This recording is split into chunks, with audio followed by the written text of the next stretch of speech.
Hi, welcome back to the next thrilling installment, video snippet, from the video book, The President and the Cockroach. Today we're going to finish up chapter 5. And I'll put a link after this video so that you can buy yourself a copy of this book to enjoy as the president, the current president, who might still run away.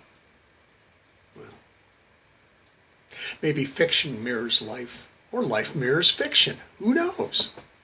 Anyway, if you're ready, we'll begin. Here we go. An hour after the nachos, the presidential plane landed at the Ivato airport on the northern edge of Antananarivo, Madagascar's capital. Mr. Beans moved immediately from Air Force One to a heavily armored four-wheel drive convoy that headed north to Andronomalaza, around the very artificial heart-shaped Lake Anosi, passing beneath the huge jacaranda trees that ring the lake like a leafy green necklace, and then east on Route Nacional 2 to the coast, past many upside-down looking baobab trees that towered over the roadway, and finally north on Route Nacional 5 until it ended at the airport in Maroancetra. It took the convoy 4 hours to drive to the airport at the end of the road. The hills and valleys they passed had been viciously deforested decades ago, and eucalyptus trees had replaced some of the once native vegetation, leaving the rest of the country that they passed a dull, shadeless expanse of scrub. The convoy passed signs directing them to 3 or 4 national parks, but the only vehicles that the president saw going up those roads are coming back down were gigantic trucks hauling immense freshly cut tree trunks. The red brick 2-story houses, clay huts, and occasional French colonial big houses all spouted black smoke from the charcoal or wood fires the residents used for cooking. There were shockingly green rice paddies in the middle of the capital city, a few villas and rundown hotels on the coast, and hills and canals everywhere in between. Nearly every wall or bush seemed to be infested with chameleons, large and small, and lemurs looked with sad eyes through the trunks of palm trees. Walking alongside the road was an animal that looked like the bastard child of a cat, a monkey, and a weasel. Fossa, the interpreter explained. After 3 hours, the convoy stopped at a little roadside restaurant so that the president and his entourage could stretch their legs, drain some snakes, and soothe their thirst and hunger. The president was ushered into a moderately sized room with 5 or 6 round tables, each with 4 chairs, and a large banquet table filled with food and drink.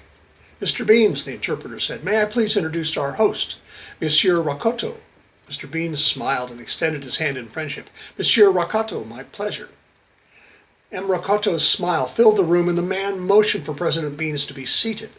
The interpreter announced that there were freshly made Ranonapango, burned rice water, and bottles of THB, 3 Horses beer, Coke, and bottled water to drink. The president stuck with Coke. After M. Rakato had served beverages to everyone in the president's party, he brought plates and bowls of food to each table, beginning with the president's. First, M. Rakato brought bowls of soupy porridge, vari sosoa, of rice and veal and smoked strips of something else that Mr. Beans found was zebu meat. A salad of green beans, cabbage, carrots, and onions in a vinaigrette sauce, lasari. Plates of small triangular pastries filled with meat, vegetables, and cheese, sambosa. And loaves of Malagasy bread that the locals kept calling mofogasi, which seemed to be just a batter of sweet rice flour that had been poured into circular molds and baked over charcoal. Once he had loaded these foods onto the table, M. Rakato placed little bowls filled with garlic, onions, ginger, tomatoes, curry, salt, coconut milk, vanilla, cloves, turmeric, and sake, which turned out to be an insanely hot dip made from red and green chilies, in the center of each table within easy reach of each diner. Finally, their host offered everyone, but Mr. Beans first, bowls of greasy, soapy-looking liquid with greasy gray chunks of meat bobbing in it. M. Rakoto proudly explained that this was the specialty of the house, zebu penis soup. Mr. President Beans smiled graciously, shook his head no thanks, and tore off a large piece of the mofogasi, chewing it happily and washing it down with an occasional sip of Coke. After the guests had finished eating, M. Rakato came back to the table and whispered in the translator's ear. The translator smiled enthusiastically, and M. Rakato hurried back into the kitchen. Mr. Beans looked questioningly at the translator, who leaned close and explained, "In this part of the Red Island, when someone dies, the body is left outside on palm matting that has been woven by members of the deceased family. After a few days in the heat and humidity, the body begins to give up its own moisture. Its juices ooze out and are collected in a special small cup. The liquid in the cup is shared by the deceased relatives. We are in luck. Emrakato's uncle died 3 days ago, and the sipping cup is full to the brim. It is a great honor to be offered this rare cultural experience. By offering this, Emrakato is offering you kinship with his family. By the time that this honor had been explained to the leader of the free world, Emrakato had returned with a very old, half-full porcelain cup about the size of a finger bowl. Emrakato offered the first sip to his important guest. Mr. Beans lifted the bowl to his lips, making sure that his lips did not touch the rim, tipped the bowl slightly, not quite enough to allow any of the disgusting fluid to leave the cup, and closed his eyes, making sure to swallow before handing the bowl back to the overjoyed Emrakato.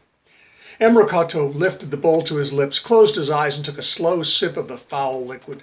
He finished his drink, bowed slightly to Mr. Beans, and passed the bowl to the others at the tables. Everyone managed to get a small sip of the revolting brew, and there were a few drops left in the bottom of the cup when Emrakato brought it back for President Beans to finish. Please express my gratitude to Emrakato, Mr. Beans told the interpreter, but explain to him that in my country it is a very old and very revered tradition that the host take the last sip of any drink in a celebration. This is the way my people honor the hospitality of their hosts. Mr. Beans watched carefully as the interpreter translated his words to Emrakato. When the interpreter had finished speaking to their host, Mr. Beans smiled and bowed his head ever so slightly to Emrakato. Emrakato smiled as if he had won all of the lotteries and tipped the little cup to drink every last drop of his uncle. The drinking done, Emrakato bowed to the president. His diplomatic duty done, Mr. Beans excused himself to the bathroom and rinsed his mouth 5 or 6 times before returning to the table.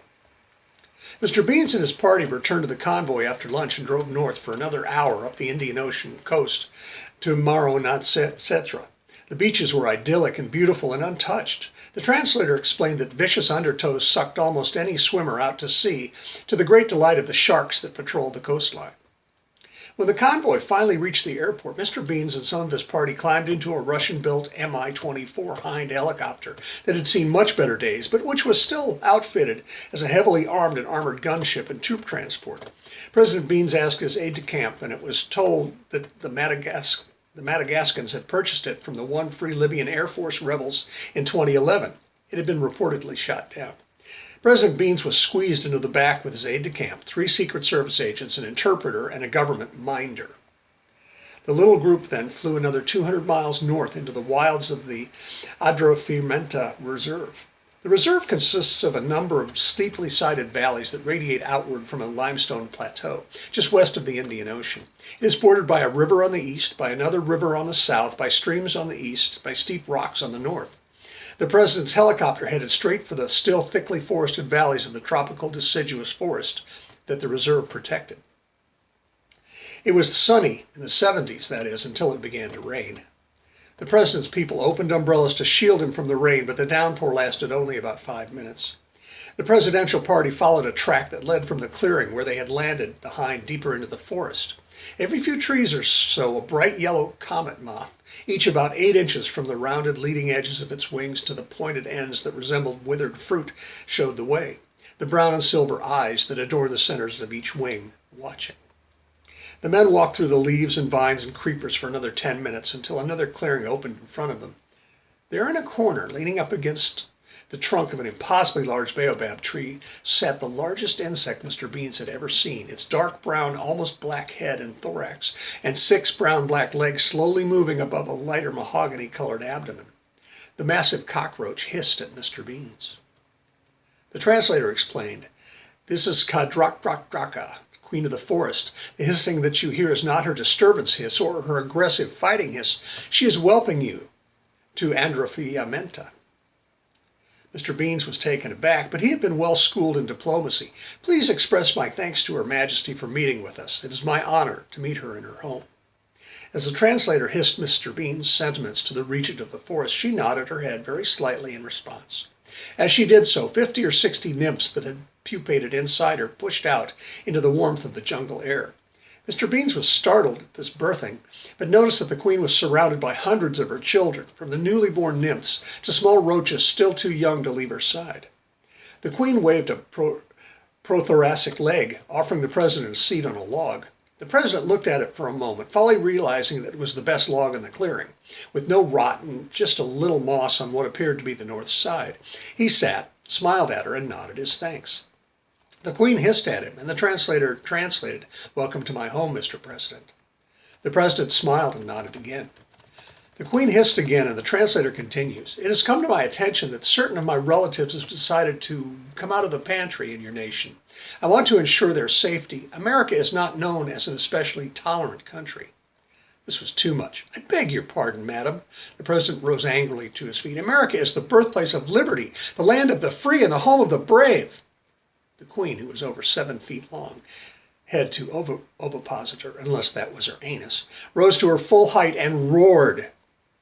The translator translated, "Tell that to the Wampanoags, the Huron, the Delaware, who received the gifts of influenza, measles, and smallpox from their European interlopers. Tell that to the Africans, the Germans, the Irish, the Jews, the Muslims, the Mormons, the Asians, the gay and lesbian people, the recent immigrants, the brown—" Okay, the president admitted, "but we're getting better." The Queen shook her head and most of her thorax. "I am not concerned with the people. I am concerned with my relatives," the translator translated.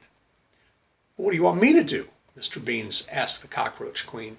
"I want your pledge that you and your government will defend my insect brothers and sisters if and whenever they decide to come out of the pantry." "Or what?" The president stood up, showing off all 5 feet 10 inches of his executive power. "Or what?" she hissed.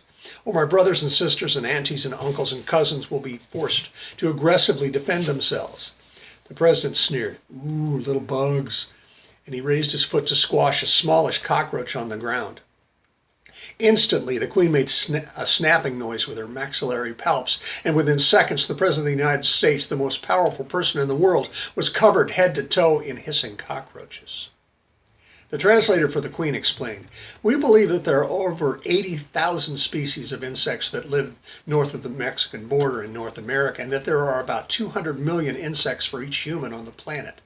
Shall I continue?" 8 cockroaches moved away from the president's mouth, just enough for him to softly breathe, "No, thank you, I understand."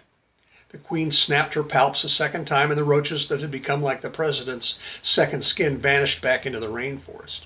The president shuddered slightly and asked, "May I sit?" The Queen nodded, "Of course." And the president sat back on his log, pulled out a white linen handkerchief from inside his suit coat, and wiped his face, and then he wiped it again. The meeting between the two heads of state continued for another 2 hours. When the two rulers were finished, the president attempted to shake the Queen's hand, thought better of it, and bowed. Thank God there were no photographers to document his kowtowing to a big ugly roach, he thought. The Queen hissed dismissively, turned and scrabbled back into the jungle. The president and his party walked back through the forest to the clearing, boarded the helicopter, and flew directly back to Air Force One. Mr. Beans boarded the big plane, sat in one of the comfortable leather recliners, and told his aide-de-camp, "Get me a drink, a triple, move it." There was caprese salad with fresh basil and homemade lasagna with beef bolognese for dinner, a tiramisu cup for dessert. There was more liquor, quite a bit of it, after dinner.